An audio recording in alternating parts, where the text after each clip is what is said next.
স্বাগত জানাচ্ছি কারিগরি ভাবনায়। কারিগরি সেক্টরের সুযোগ, সীমাবদ্ধতা ও সম্ভাবনা শীর্ষক আজকের আমাদের এই শো। কারিগরি শিক্ষার মূল্যায়ন ও যথাযথ প্রয়োগে গড়ে উঠবে অত্যাধুনিক প্রযুক্তি নির্ভর বাংলাদেশ। কারিগরি ভাবনায় আজকে আমাদের সাথে অতিথি হিসেবে যুক্ত হয়েছেন প্রকৌশলী মোহাম্মদ বাচ্চু মিয়া, চাকুরি ও আইন বিষয়ক সম্পাদক, আইডিইবি। একই সাথে আমাদের সাথে আছেন Rafiqul Islam Mahim, founder, job information Bangladesh. আমরা প্রথমেই আইডিবির চাকুরি বিষয়ক সম্পাদক প্রকৌশলী বাচ্চু মিয়ার কাছে আসতে চাই। কেমন আছেন আপনি? আলহামদুলিল্লাহ ভালো। প্রথমেই আপনার কাছে যে প্রশ্নটি জানতে চাই, বর্তমান বিশ্বে চাকরি ও ব্যবসার বাজারে ডিপ্লোমা বা কারিগরি শিক্ষার গুরুত্ব আপনি কিভাবে দেখবেন? বর্তমানে আমি প্রথমেই বলি যে বাংলাদেশের বিষয়টা, বাংলাদেশের কারিগরি প্রশিক্ষণপ্রাপ্ত অথবা ডিপ্লোমা ইঞ্জিনিয়ারগণ বাংলাদেশের প্রেক্ষাপটে ভালো অবদান রাখছেন। পাশাপাশি কারিগরি বা মাঠ পর্যায়ের ডিপ্লোমা ইঞ্জিনিয়ারগণরা শতকরা ৮০ ভাগই তারা মাঠ পর্যায়ে অবস্থান করতেছেন। পাশাপাশি ডিপ্লোমা ইঞ্জিনিয়াররা উদ্যোক্তা এবং বিভিন্ন ব্যবসায়ের ক্ষেত্রে সাফল্য অর্জন করেছেন। এই ব্যাপারে আমি নিশ্চিত যে কারিগরি প্রশিক্ষণ প্রাপ্ত কোনো ছাত্র ছাত্রী বহির্বিশ্বেও দক্ষ শ্রমিক হিসাবে অবস্থান করলে বা গমন করলে তাদের জীবন উজ্জ্বল হচ্ছে, পাশাপাশি বাংলাদেশের বেকারত্ব কমছে। জি, অসংখ্য ধন্যবাদ। আমরা আপনার উত্তর পেয়েছি। আপনি বলতে চেয়েছেন যে কারিগরি সেক্টরের এই বর্তমান যে সময়, এটাকে আপনি বোল্ড ভাবে দেখছেন এবং এটার অপার যে সম্ভাবনা, সেই সম্ভাবনার কথা বলেছেন। এবারে আমরা একটু রফিকুল ইসলাম মাহিমের কাছে আসতে চাই। আপনি কেমন আছেন? আলহামদুলিল্লাহ ভালো আছি। আপনি কেমন আছেন? জি, আমিও আলহামদুলিল্লাহ ভালো আছি। আপনার কাছে জানতে চাই যে বর্তমান বাংলাদেশে সরকারি ও বেসরকারি সেক্টরে ডিপ্লোমা ইঞ্জিনিয়ারদের পরিধি কেমন? আপনি কিরকম দেখছেন? ফার্স্টলি ব্যাপারটা হচ্ছে যে আমাদের কারিগরি সেক্টরে ডিপ্লোমা যে ইঞ্জিনিয়ারদের বর্তমান অবস্থা, সেই সাইড থেকে যে বাংলাদেশে কিন্তু যথেষ্ট চাকরির অপরচুনিটি ডিপ্লোমা কারিগরিদের আছে, কিন্তু আমাদের যে প্রবলেমগুলো হচ্ছে সেটা হচ্ছে স্কিল। আমরা এই স্কিল গ্যাপের কারণে আপনার হচ্ছে পিছিয়ে পড়ি। সো আপনি যদি চিন্তা করেন যে আমরা ইন্ডাস্ট্রি ভিজিট কম করি, আমরা হচ্ছে রং ক্যারিয়ার ডিরেকশনে যাই। সো আমাদের এই প্রবলেমগুলোকে সলভ করে আমাদের সামনের দিকে আগাইতে হবে। জি, আপনাকে অসংখ্য ধন্যবাদ। আপনি বোঝাতে চেয়েছেন যে বর্তমানেও কারিগরি সেক্টরের বেশ চাহিদা রয়েছে বাংলাদেশ সহ বহির্বিশ্বে। অবশ্যই বাংলাদেশ সহ বহির্বিশ্বে আপনি যদি আমাদের দেশের পাশে আপনি হচ্ছে চীনের দিকে চিন্তা করেন, ওই দেশে আপনার সবচেয়ে বেশি আপনার হচ্ছে যে কারিগরির উপরে যেই ওদের প্র্যাকটিক্যালি নলেজ, হ্যাঁ, আমাদের থিওরি ভালো। আমাদের বাংলাদেশে যারা ডিপ্লোমা শিক্ষার্থীরা আছে, এরা থিওরি যথেষ্ট ভালো, বাট আপনার প্র্যাকটিক্যালি আরও বেশি ভালো করতে হবে। কারণ চীনের সেম ডিপ্লোমা যারা করতেছে তাদের মূল্যায়নটা আপনি দেখেন, এবং পার্শ্ববর্তী যে আরও দেশগুলোতে আছে সেখানে ডিপ্লোমার প্রকৌশলীদের আপনার অবস্থানটা দেখুন।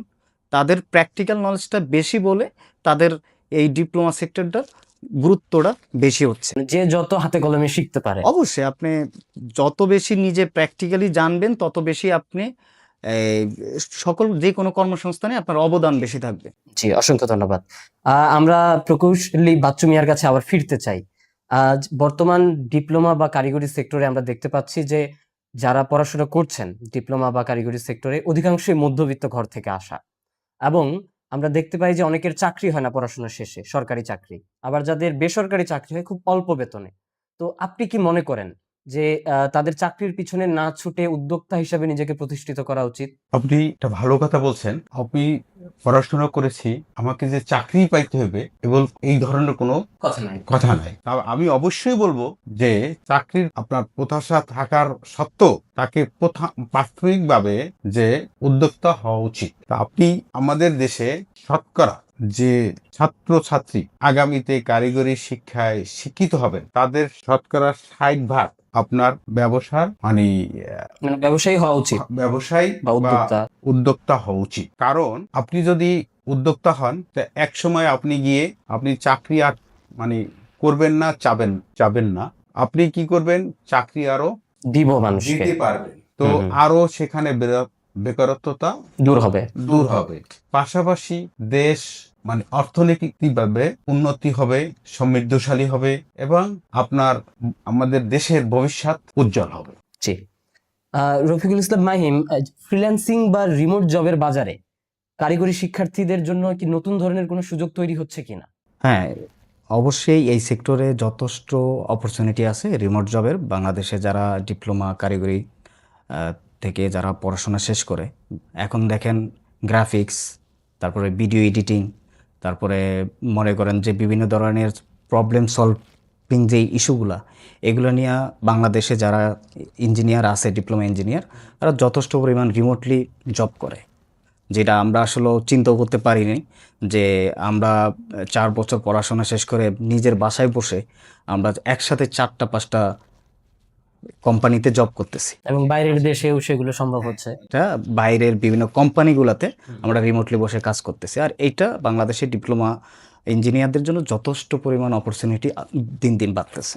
আচ্ছা, এতে করে অনেকের কিন্তু কর্মসংস্থানের যে অভাবটা সেটা কিন্তু দূর হচ্ছে। হ্যাঁ, অবশ্যই এটা তো বিশাল একটা আমাদের জন্য আমার শ্রম বাজার বলা যায়। অবশ্যই, এবং আমি মনে করি যে এই অপরচুনিটিটাকে আরও বাড়ানোর জন্য আমাদের যে ডিপ্লোমা প্রকৌশলীদের যেই স্কিল প্রয়োজনটা, এটা আমাদের গতানুগতিক আরও বেশি বাড়ানো উচিত, আরও বেশি এটাকে অ্যাফোর্ড দেওয়া উচিত। ওকে, জি, ধন্যবাদ। আমরা একটু প্রকৌশলী বাচ্চু মিয়ার কাছে আবার আসতে চাই। নিজেকে উদ্যোক্তা হিসেবে প্রতিষ্ঠিত করতে পারা কিন্তু খুব সহজ ব্যাপার নয়, এবং এখানে কিন্তু ভাগ্যের পাশাপাশি প্রচেষ্টা, উদ্দেশ্য, শ্রম এগুলো প্রচন্ড পরিমাণে গুরুত্ব পায়। তো আমরা জানি যে আপনি নিজে একজন সফল সংগঠক ও উদ্যোক্তা। তো আপনি আমাদের এই নতুন শিক্ষার্থীদের জন্য কি ধরনের পরামর্শ দিবেন এই নিজেকে সফল উদ্যোক্তা হিসেবে প্রতিষ্ঠিত করতে? হ্যাঁ, আপনার কথার সাথে আমি একমত যে আমি উদ্যোক্তা। তো আপনারা হয়তো আমার বিষয়টা জানেন না। আমি টিএনটিতে চাকরি করতাম। তো আমার এক পর্যায়ে দেখতেছি যে আমাকে কিছু করতে হবে। আমি ভেবে ভেবে আমি কিছু নিজের সাহসে আমি উদ্যোক্তা হলাম। তো আল্লাহর রহমতে আজকের আমি সাফল্য অর্জন করেছি। আমি বলবো যে আমাদের দেশে কারিগরি শিক্ষায় যারা শিক্ষিত, ডিপ্লোমা ইঞ্জিনিয়ার, আদার্স, তারা পাশ করার পরেই আমি বলবো যে তারা সরকারি চাকরির চেষ্টা করবে, পাশাপাশি ছোট কলকারখানার জন্য উদ্যোগী হবেন। উদ্যোগী হতে অনেক প্রচেষ্টা দরকার, অনেক সাহসের দরকার। এই সাহস একজন কারিগরি দক্ষ যারা প্রশিক্ষণপ্রাপ্ত তাদের জন্য খুবই সহজ। বাংলাদেশে যদি এই ধরনের উদ্যোক্তা এবং হয় বা তার যদি সহযোগিতা নেয়, যেমন এসএমই, আইএলও, অথবা বাংলাদেশে আমাদের আরো কিছু মানে সরকারি বেসরকারি ভাবে এই প্রশিক্ষণগুলো এগুলো কি তারা পড়াশোনা শেষে করবে নাকি পড়াশোনা চলাকালীন তারা কি করতে পারে? পড়াশোনার করার শেষের দিকেই করার কথা, কারণ পড়াশোনার মধ্যে, কারণ তার তো কারিগরি শিক্ষাটা আছে, সে মানে আপনাকে পড়াশোনায় আছে, পড়াশোনার পরে মানে দীর্ঘ টাইম বা দীর্ঘ মানে সময় সে যদি চাকরির পিছনে না ছুটে, চাকরির পাশাপাশি সে যদি এই ধরনের ট্রেনিং প্রাপ্ত হয়, তাহলে এই ছোট কলকারখানা করতে পারবে। বাংলাদেশ সরকারও তাদেরকে অনেক ভাবে সহায়তা করে। আর্থিক সহযোগিতা করে। তো আমি মনে করি যে আপনি দেখেন চীন, আপনি দেখেন কোরিয়া, দক্ষিণ কোরিয়া, আদার্স, অস্ট্রেলিয়া, যে দেশগুলো মানে আপনার আধুনিক ভাবে অগ্রসর হচ্ছেন, তাদের কি দেখবেন যে তারা কারিগরি শিক্ষা থেকেই অগ্রসর হচ্ছে। তা আমি অবশ্যই বলবো উদ্যোক্তা হলে তাহলে এই কারিগরি সেক্টরে কোনো বেকারত্ব থাকবে না। জি, মানে আপনি সব শিক্ষার্থীকে উদ্যোক্তা হতে অনুপ্রাণিত করছেন। সব শিক্ষা তো আমি তো পাশাপাশি বলছি, চাকরিও সে পাশ করার পর পর চাকরিও দেখবে। চাকরি না পাইলে সে হতাশা হবে না, সে আমার মতো উদ্যোক্তা হবে এবং মানুষকেও চাকরি দেবে এবং দেশ উন্নয়নশীল করবে। এবং পাশাপাশি দেশ যদি আর্থিক দিকে সম্পূর্ণ হয়, তাহলে আমরা সকলেই ভালো থাকবো। জি, এবং অনেকগুলো সে নিজে যখন মানুষকে আরো চাকরি দিবে, অনেক কর্মসংস্থানের সুযোগ অনেক তৈরি হলো। অনেক কর্মসংস্থান। জি, অসংখ্য ধন্যবাদ। রফিকুল ইসলাম মাহিম, একজন ডিপ্লোমা ইঞ্জিনিয়ারের সিভিতে আসলে কোন বিষয়গুলো থাকাটা গুরুত্বপূর্ণ এবং যেই বিষয়গুলো থাকলে তার সিভিটা অন্যভাবে দেখা হয়? আচ্ছা, থ্যাংক ইউ। সিভিটা হচ্ছে একটা খুবই গুরুত্বপূর্ণ। এটা আমরা যদি মনে করি যে ফার্স্ট ইমপ্রেশন মানে লাস্ট ইমপ্রেশন। এখন আপনি খুবই ট্যালেন্টেড, আপনি স্মার্ট, আপনি যথেষ্ট ব্রিলিয়ান্ট একজন ক্যান্ডিডেট, বাট আপনি এইটা বুঝেন নাই যে আপনার আগে কিন্তু প্রেজেন্ট হয়ে আপনার হয়ে রিপ্রেজেন্ট করে একটা সিবি। সো আপনার সিবিটাকে ওইভাবে আপনার এটিএস ফ্রেন্ডলি অটোমেটিক ট্র্যাকিং সিস্টেমে আপনার ভালো একটা সিবি মেক করতে হবে। এখন আমরা সিবিগুলো সবসময় কিভাবে করি, ধরেন সিবি একটা নিট অ্যান্ড ক্লিন এবং হচ্ছে কোনো ধরনের বক্স থাকবে না, ধরেন আপনার কোনো ধরনের কালারফুল করা যাবে না, কোনো ধরনের গ্রাফিক্সের বেশি একটা ডিজাইন করা যাবে না।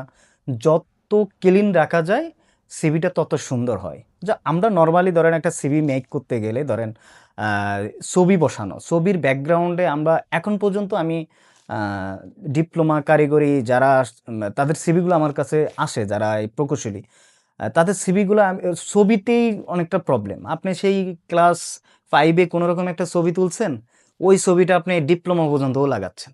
তো ব্যাপারটা হচ্ছে যে আপনাকে তো আপডেট হইতে হবে, আপনার প্রতি মাসে সিভিটাকে আপডেট করতে হবে।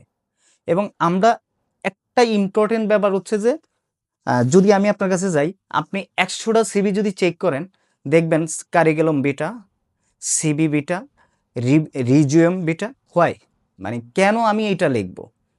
এইখানে আপনার হচ্ছে যে আমার নাম রফিকুল ইসলাম মাহিম, আমি সিবিতে যখন আমার এটা দিব রফিকুল ইসলাম মাহিম, দেন আমার অ্যাড্রেস, আমার লিঙ্কডইন প্রোফাইলের address, details, summary, career objective এবং আমার জব এক্সপিরিয়েন্স, আমার কোর এক্সপিরিয়েন্স এবং আমি কোথায় ভলেন্টিয়ারিং করেছি, আমি কোন ক্লাবের সাথে যুক্ত হয়েছি, প্রত্যেকটা স্কিল আপনার সিবিতে উঠানো উচিত। এবং এই যে এক্সট্রা কারিকুলাম যেগুলো আমাদের থাকতেছে, যে অনেকে খেলাধুলা ভালো পারে, কালচারাল কাজকর্ম ভালো পারে, এগুলো রাইট, এক্সট্রা কারিকুলাম এই জিনিসগুলা আপনার এখানে অ্যাড করতে হবে। সিবিতে ধরেন আমি যদি সিবি সম্পর্কে আপনাকে আরও বলি, আমি কিন্তু সিবি নিয়ে আবার এমন বেশি ইনফ্যাক্ট ফেলতেছি না যে সিবিটা রকেট সায়েন্স। সিবি খুবই ইজি। দেখেন একটা সিবি মেক করতে আপনার কী কী জানা লাগে, আপনার ডিজাইন জানতে হবে, আপনার এক্সেলের কাজ জানা লাগবে, আপনার ডকুমেন্টেশন থেকে শুরু করে কিছু বেসিক স্কিল জানা লাগবে। সো সিবিটা যদি আপনি নিজে মেক করতেই না জানেন তাহলে এটা তো একটা কমন স্কিল। সো এই সিবিটা যদি আপনি নিজে না স্কিল করতে পারেন, একটা কোম্পানি আপনাকে হায়ার করলে আপনি তাকে আসলে কী দিবেন? আপনি একটা প্রেজেন্টেশন বা যে কোনো একটা শিট তৈরি করা, এক্সেলে একটা জিনিস তৈরি করা, কুইকলি আপনার একটা কোটেশন রেডি করা, আপনি তো এইগুলো পারবেন না। এই জন্য আমি মনে করি যে সিবিটা কেমন থাকা লাগবে এবং সিবিটা অবশ্যই প্রত্যেকটা পার্সন যারা ক্যান্ডিডেট তার নিজের মেক করা উচিত।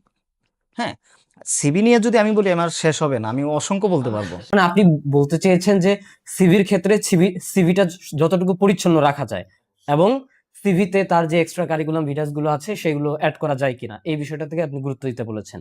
জি, ধন্যবাদ আপনাকে। আমরা একটু বাচ্চু মিয়ার কাছে আবার আসতে চাই। আমরা অনেক ক্ষেত্রে শুনি যে কারিগরি শিক্ষার উন্নয়ন মানেই দেশের উন্নয়ন। এইটা আসলে কতটুকু সত্য, আপনি কি মনে করেন? আপনার প্রশ্নের মধ্যে একটা সন্দেহ আমি দেখেছি। আমি পূর্বেও এই কথাটা বলছি যে কারিগরি শিক্ষা ছাড়া কোনো দেশ অগ্রসর বা উন্নতি হতে পারে না। কারণ আপনি বহির্বিশ্বের দিকে তাকান, আমি পিছনের কথা আবারও বলছি, মালয়েশিয়া যান, চীনে যান, আপনার সিঙ্গাপুর যান, অস্ট্রেলিয়া যান, আপনার যে দেশগুলোয় অর্থনৈতিকভাবে স্বাবলম্বনী হয়েছে তাদের পিছনেই হলো কারিগরি। আমি বলবো আমাদের দেশে নর্মাল একজনের ডিগ্রি মানে গ্রাজুয়েশন পেয়েছেন সেই ছাত্র বলেন, সেই ব্যক্তি বলেন, উনি ওখানেই সীমাবদ্ধ। কারণ উনি ওনার কারিগরি শিক্ষায় দক্ষ না। যদি আপনি ওনাকে একটা অ্যাপ্লিকেশন লিখতে বলেন সেটাও টেকনিক্যাল ভাবে উনি পারতেছেন না। পাশাপাশি ওনাকে যদি বলেন যে এক খণ্ড জমি আমাকে এই ক্যালকুলেশন করে দেন, তাহলে উনি ওই জমিটাও ক্যালকুলেশন করতে পারবে না। যদি বলে যে আমাকে প্রযুক্তিভাবে এই কাজটা করে দেন, তাহলে সেই প্রযুক্তিভাবে করতে পারবে না। অর্থাৎ যে দেশে কারিগরি ছাড়া শিক্ষিত উচ্চশিক্ষিত করে ওই দেশ উন্নতি হতে পারে না। আমি বলবো মাধ্যমিক বা তার আগেও যে ছাত্রছাত্রী হোক তারা জানি কারিগরি শিক্ষাকে প্রাধান্য দিয়ে সামনের দিকে অগ্রসর হোক এবং এতে জাতি, দেশ সকলে উপকৃত হবে। আবারও বললাম যে বেকারত্ব দূর হবে, দেশও সুন্দর সুষ্ঠুভাবে আর্থিক দিক দিয়ে এগিয়ে চলবে। অসংখ্য ধন্যবাদ আপনাকে। আমরা দেখেছি যে ইন্ডাস্ট্রির বর্তমান সময়ে যে ইন্ডাস্ট্রিগুলোর নির্দিষ্ট একটা চাহিদা থাকে, তাদের কিরকম কর্মী প্রয়োজন, তাদের একটা ওই ধরনের ক্রাইটেরিয়া থাকে। তো আমাদের বর্তমান যে কারিকুলামে যা শেখানো হচ্ছে সেই কারিকুলাম সেটা মানে মেনটেন করতে পারছে কিনা, আরো কি আসলে এটাতে অ্যাড করা প্রয়োজন, বর্তমান যে কারিগরি কারিকুলাম রয়েছে এটাতে অ্যাড করা প্রয়োজন কিনা? আপনার এই প্রশ্নের সাথে আমি একটা গল্প বলি।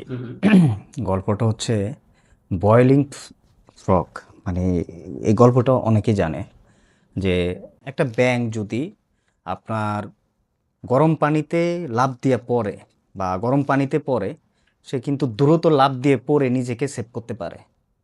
কিন্তু আপনি যদি একটা ব্যাঙকে ঠান্ডা পানিতে রেখে আপনার হচ্ছে আস্তে আস্তে একটু তাপমাত্রা দেয়, সেটা কিন্তু শরীরে মানায় নেবে।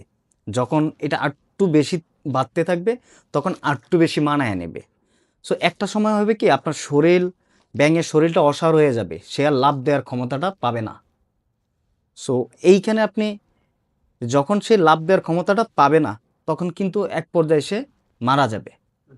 তো এখন আপনি যখন সে গরম পানিতে পড়েছে তখন কিন্তু সে লাফ দিয়ে উঠে যেতে পারতো, কিন্তু সে আস্তে আস্তে গরম হচ্ছে মানায় নিয়েছে, তারপরে শরীর অসাড় হয়ে গেছে, তারপর সে মারা গেছে। এখন এই মারা যাওয়ার পিছনে আপনি কাকে দায়ী করবেন, গরম পানি না ব্যাঙ? তো অবশ্যই এটার দায় হচ্ছে ব্যাঙ, কারণ সে সঠিক সময় সে নিজেকে সেভ করে নাই। তো এই গল্পটা আমি কেন বললাম, আমাদের বাংলাদেশের প্রেক্ষাপটে চাকরি যেই প্রবলেমগুলা যেই হচ্ছে না, বা আপনার হচ্ছে যে যেটা বলেন যে দেশের বাইরে কারিকুলাম যথেষ্ট কিনা, বর্তমান যে কারিকুলামে আমাদের যা শেখানো হচ্ছে সেটা যথেষ্ট কিনা? না, এখানে আপনার হচ্ছে যত কিছু তো গ্যাপ আছে, কিছু গ্যাপ আছে। আমি একটু জাস্ট নোট করি, সেটা হচ্ছে আমাদের মেইন একটা ইম্পর্টেন্ট ইস্যু হচ্ছে শুধু কারিগর না, আমি মনে করি যে এটা এসএসসি বা মাধ্যমিক লাইন থেকে এটা হওয়া উচিত। সেটা হচ্ছে যে মানি ম্যানেজমেন্ট, খুবই ইম্পর্টেন্ট একটা ইস্যু।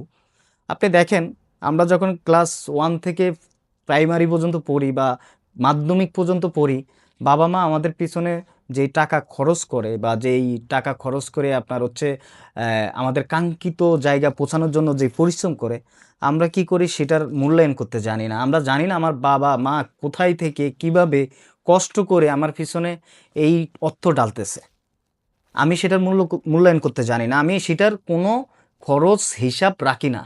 কিন্তু আপনি যখন কলেজে যাবেন, ইউনিভার্সিটিতে যাবেন, আপনার কিন্তু মাসে একটা হিসাব করা হয় যে আপনাকে এত টাকা দিবে, এই টাকা আপনি প্রাইভেটে খরচ করবেন, এই টাকা আপনি খাওয়ায় খরচ করবেন, এই টাকা আপনার এই ইউনিভার্সিটি লাগবে।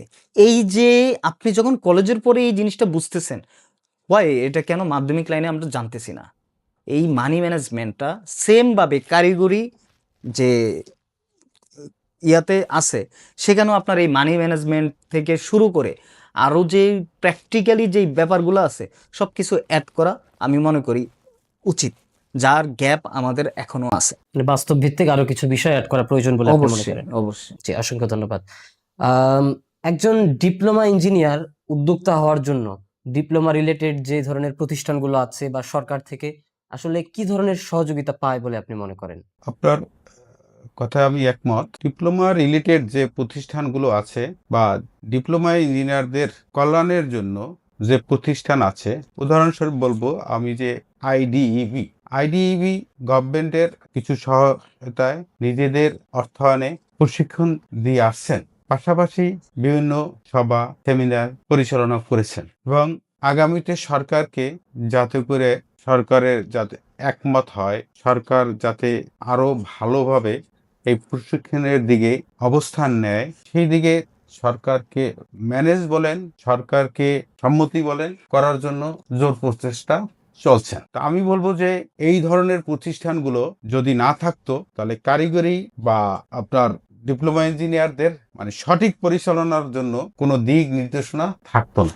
আপনার কাছে আমরা আরেক মানে প্রশ্ন জানতে চাই, সেটা হলো যে বর্তমান যারা ডিপ্লোমা পড়ছে বা যারা কারিগরি শিক্ষার্থী, তারা পড়াশোনা শেষ করে বা পড়াশোনা চলাকালীন তাদের উদ্যোক্তা হওয়ার জন্য সরকার বা ডিপ্লোমা রিলেটেড প্রতিষ্ঠানগুলো থেকে কিরকম সহায়তা পায়, মানে কোন কোন ধরনের কোন কোন সেক্টরে তারা সহায়তা পায়? আমি বলবো সরকার থেকে বেশি সহায়তা পায় বা কোনো দাতা সংস্থা থেকেও সহায়তা পায়। এখানে তাদেরকে দক্ষ প্রশিক্ষণ দিতে হবে। দ্বিতীয়ত হবে তাদেরকে বিনা সুদে বিনা সুদে ঋণ দিতে হবে, অথবা স্বল্প সুদে ঋণ দিতে হবে এবং নানামুখী আপনার প্রণোদনা তাদেরকে সহায়তা দিতে হবে। পাশাপাশি আপনার অর্থনৈতিক ও সামাজিক যে নিরাপত্তাটা আছে সেই নিরাপত্তাটা সরকারকে দিতে হবে। কারণ একজন স্বল্প উদ্যোক্তা বা ছোট উদ্যোক্তা তার ওই ফ্যাক্টরি বলেন, প্রতিষ্ঠান বলেন, যদি কোনোভাবেই যদি ক্ষতিগ্রস্ত হয় তাহলে পাশাপাশি অন্য আর কোনো উদ্যোক্তা এই ধরনের অবস্থান নেবেন না, সাহস পাবে না। সাহস পাবেন না। তো আমি মনে করব যে সরকারের এই ধরনের উদ্যোক্তাদের বা এই ধরনের কর্মকাণ্ডের আলাদাভাবে নিরাপত্তা দিতে হবে, নিরাপত্তা নিশ্চিত করতে হবে। পাশাপাশি আপনাকে সার্বিকভাবে সরকারের সহযোগিতা করতে হবে। জি, অসংখ্য ধন্যবাদ। জনাব মাহিম, ডিপ্লোমা শেষে আমরা দেখি যে অনেকে বিএসসি করে, আবার অনেকে সরকারি চাকরিতে ঢুকে যায় যাদের হয়, আবার যাদের হয় না তারা স্বল্প বেতনে হলেও বেসরকারিতে ঢুকে যায়। তো আপনি কি মনে করেন যে ডিপ্লোমা শেষে আসলে বিএসসি করা ভালো নাকি সরাসরি চাকরিতে ঢুকে যাওয়া ভালো? ধন্যবাদ। এই প্রশ্নের উত্তরে আমি যেটা আপনাকে ক্লিয়ার করব, দেখেন আমি বাস্তব অভিজ্ঞতা থেকে বলি, যেহেতু আমি নিজের প্রতিষ্ঠান আছে, আমার ওই প্রতিষ্ঠানে আপনার হচ্ছে অনেক মানুষের সাথে কাজ করা হয়েছে, জব ইনফরমেশন বাংলাদেশ আপনি জানেন। তো সেই ক্ষেত্রে আমরা যারা ডিপ্লোমা শেষ করে চাকরিতে জয়েন করি, আমাদের মেইন ইমোশন আমাদের ফ্যামিলি, আমার পরিবার। সো আমি আমার পরিবারকে সাপোর্ট দিতে সবসময় চেষ্টা করি কি যে আমি দ্রুত পড়াশোনা শেষ করে একটা চাকরিতে জয়েন করে বাবা মার হাল ধরবো, কোনো মতে ঢুকে যাওয়ার কোনো একটা মতে পায়তারা। ঢুকে যাবে। হ্যাঁ। তো সেই রিজন থেকে যে আপনি বিএসসি অবশ্যই আপনার দরকার, আমি এটাকে ইম্পর্টেন্ট দিব, কেন ইম্পর্টেন্ট দিচ্ছি সেটা আমি আপনাকে পরে বলতেছি। বাট আপনি ডিপ্লোমা শেষ করেই আপনি চাকরিতে ঢুকে যান, তাতে হচ্ছে আপনার একটা ইনকামের ফ্লো বাড়বে, পাশাপাশি পরিবারকে সাপোর্ট দিতে পারবেন। তারপরে যখন আপনার জায়গাটা একটু স্টেবল হয়ে যাবে তখন আপনি বিএসসি করতে পারবেন, সেই বিএসসি করার অপরচুনিটি আছে। সো সরকারি চাকরিতে ঢুকে যায় যারা হচ্ছে ডিপ্লোমা শেষ করে, তাদের বাংলাদেশে জানেন যে দশম গ্রেডে যে জবগুলো পাচ্ছে তারা মোটামুটি বলতে পারেন বাংলাদেশে ভালো একটা স্কেলে ডিপ্লোমা প্রকৌশলীরা নিয়ন্ত্রণ করতেছে, লিড দিচ্ছে। সো আমি মনে করি যত দ্রুত সম্ভব চাকরিতে জয়েন করা বা কর্মসংস্থানে যাওয়া।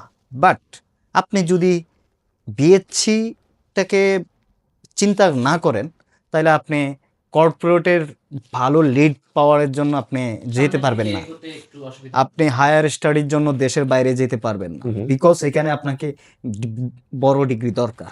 বিএসসির অবশ্যই প্রয়োজন। আপনি একটা ফ্যাক্টরি লেভেলে, একটা ইন্ডাস্ট্রি লেভেলে যদি আসলে এই ক্ষেত্রে কোনটা বুদ্ধিমানের, বিএসসি করাটা নাকি চাকরিতে ঢুকে যাওয়া, কোনটাকে বুদ্ধিমান?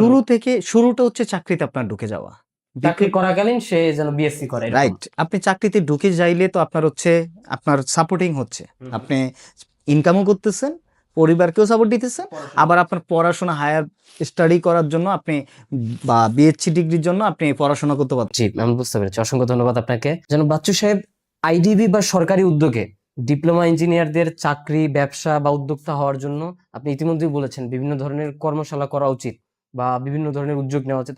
আসলে এগুলো হচ্ছে না কেন বর্তমান সময়ে? বাংলাদেশ সরকার উদ্যোক্তা বা বুদ্ধিবৃত্তিক প্রশিক্ষণ আপনার অনেকগুলো মিনিস্ট্রির মাধ্যমে তাদের বিভিন্ন প্রশিক্ষণ করে আসছেন। পাশাপাশি আইডিবিও এই ধরনের আপনার প্রশিক্ষণ সেমিনার অব্যাহত আছে এবং সরকার যাতে আগামীতে আরো এই ব্যাপারে বেশি করে আপনার প্রশিক্ষণ দিতে পারে বা সেই ব্যাপারে সরকারেরকে সৎ পরামর্শ আইডিবি বা ইঞ্জিনিয়ার বা বিভিন্ন টেকনিক্যাল এডুকেশনের চেয়ারম্যান বলেন, এবং তারা আপনার সুপরামর্শ রাখছেন এবং আইডিবি আগামীতে আরো ভালোভাবে হচ্ছে, আরো আপনার যাতে করে ভালোভাবে করতে পারে সেই চিন্তা ভাবনা করছে।